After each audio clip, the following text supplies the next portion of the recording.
Welcome to the deep dive. Today, we're digging into some really powerful stories from ancient texts. So we're talking tales of these huge challenges, incredible determination, and, well, a promise that kind of echoed down through centuries. It's more than just history, you know? We're looking at narratives that really shaped a whole people and spoke of this completely transformative future, a future that honestly still resonates today. So today, we're diving deep into some compelling bits from Bible Stories Part 6. This gives us a fascinating look at two, well, distinct stories, but they're deeply connected. First, the rebuilding of Jerusalem's walls, a huge drama under Nehemiah.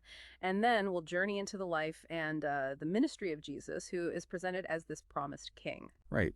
And our source material, it might seem concise, but wow, it is packed with significant details, really important stuff. So our mission, our goal for this deep dive is to pull out the really key insights, the important nuggets from these pages. We won't just look at what happened, but crucially why it mattered. We'll dig out some surprising facts, connect the dots, to grasp the bigger picture of these really pivotal stories, basically giving you a shortcut to being, well, really well informed on them. Okay, let's start with part one then. The restoration of Jerusalem. We'll focus on Nehemiah's vision, his resolve. So, we start with this man, Nehemiah. He's a Jew, living far from home, actually serving in the court of the Persian king. We can almost feel the weight he must have carried, right? Knowing his people were scattered, their city in ruins. Oh, absolutely. Imagine that longing for news after all that time.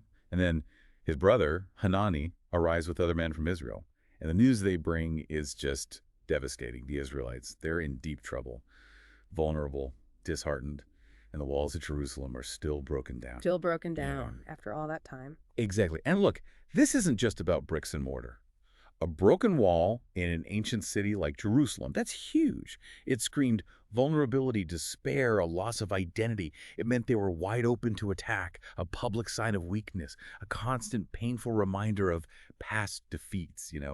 Their hopes were shattered. Yeah, you can see why the source says this makes Nehemiah very sad. Right. But here's what's key.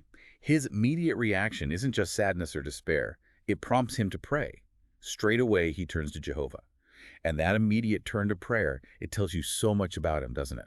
His deep connection to his people, his reliance on a higher power. It shows his character rooted in faith, a sense of responsibility, and this understanding that, well, real solutions come from somewhere beyond just human effort. He doesn't just feel sad, he acts spiritually, with focus. Okay, so his heart's heavy with this news. And then the story shifts pretty quickly to this, well, almost unbelievable opportunity. It says, one day the king notices that Nehemiah is sad and asks, "Why are you looking so sad?"